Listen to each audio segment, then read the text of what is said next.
What is up, guys? DZ Fear, and the other day I figured out that I haven't updated this deck in quite a while. I took it to the regional. That is Hieratic BAs, obviously. I took it to the Tinley Park regional several weeks ago with a build that was very suboptimal.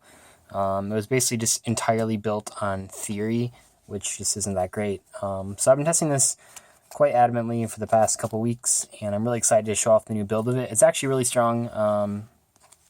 It gets better when... So the problem with it right now is that there's a bunch of cards, not a bunch, but it loses really hard to max C, which is definitely an issue with PK Fire and BA being pretty much I don't want to say the indisputable best decks, but they're definitely in the top three strategies right now.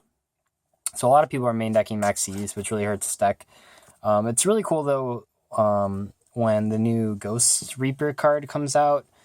Ghost Reaper really, it's pretty much just the nail in the coffin for PK Fire and BA, because you just banish all their Dantes and they can't do anything. But with this deck, it's cool because if they banish your Dantes, you can just make Beatrice still, because you're playing rank 6s, and it's just really cool. And this you can side Light Ray Sorcerer, which is really cool, a really good counter to Reaper. Anyway, getting into it, we're playing 3 Tefnuit, 3 Sue, a Wattail, a Galaxy Serpent, and then a Red Eyes. No Esset. Esset's pretty bad. I really want to cut the Red Eyes because a lot of times you just win more. But it's really big and it's actually really good to draw. And you can do some cool stuff if you have Wing Beat. You can special Red Eyes and bounce back to your hand and then use it again. For the BA lineup, 2 Seer, 2 Skarm, which I'll talk about in a second. 1 Graph, triple Farfa. We're not messing around, I guess. 1 Kelcab and 1 Tour Guide. So when you look at these cards and think about what's really good Skarm targets, the only one that's actually a good Skarm target is Tour Guide. And that's because you want to leave the Farfas, the Seers, and the Kelcab in your deck to send with Beatrice. So by taking them out of the deck with Skarm, it doesn't really do anything. Additionally, with this version, you really just don't want to draw the BA monsters. It's all right if you draw 3 of them, so you can make a Beatrice, but if you draw 2 of them, or if you draw 1 of them, it's just not very good, so you don't really want to search things with Skarm. If you play this deck correctly, you'll definitely not miss the 3rd Skarm. The 3rd Farfa comes up way more. I would probably even play an Alec over the 3rd Skarm if it really came down to it. So yeah, definitely that was a good choice.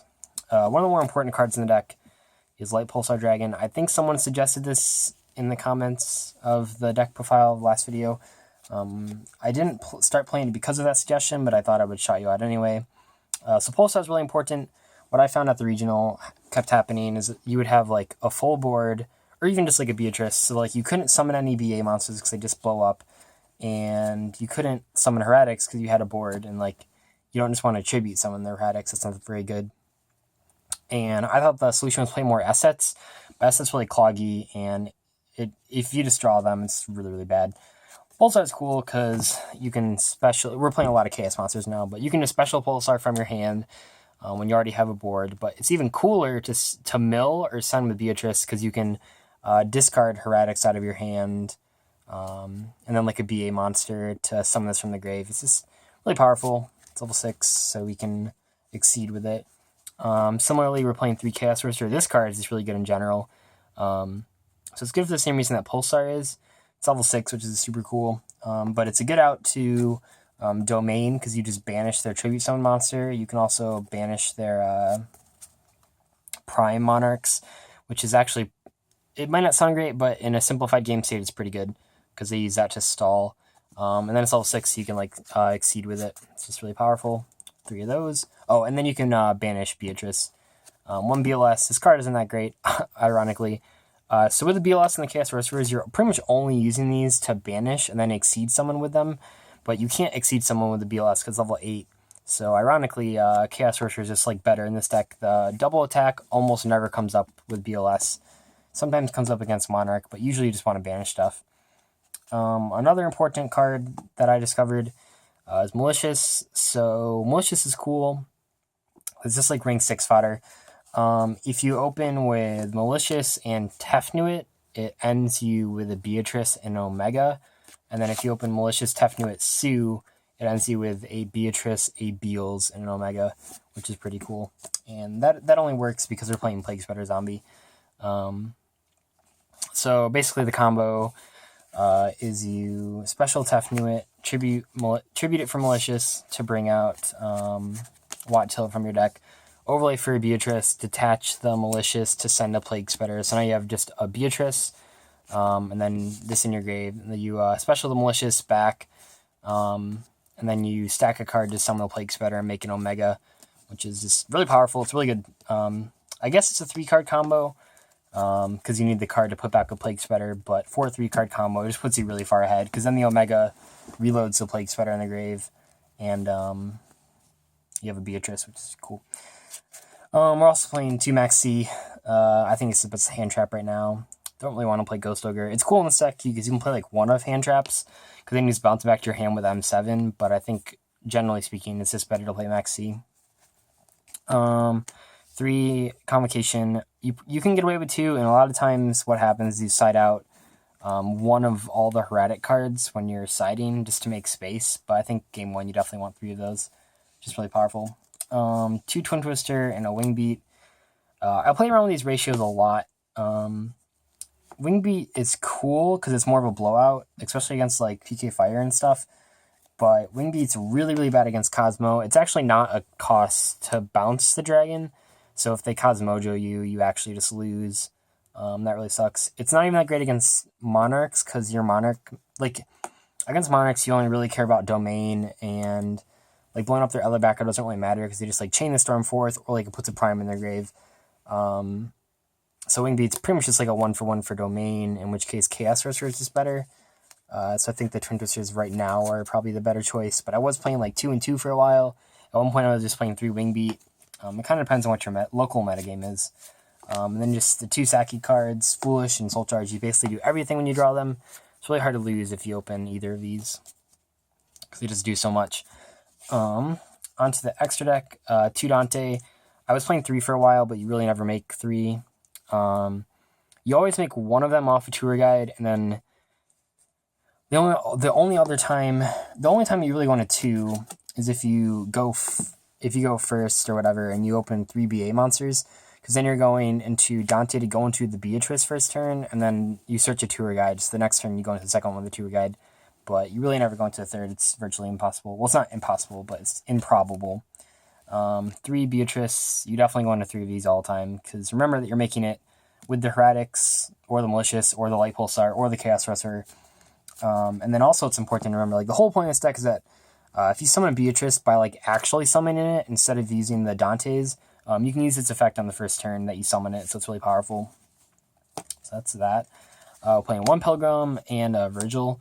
Virgil's really cool, it's level 6. It's just an out to a lot of things. People just, like, never see it coming. So yeah, level 6s are just really important.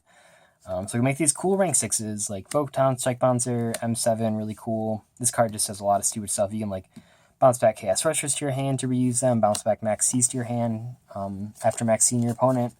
Really powerful. Utopia Beyond is really cool. You just put everything to 0 and just attack over stuff. Autumn is sometimes a win more, but I think you just have to play him. 1 Gaia Charger, and then 1 Future.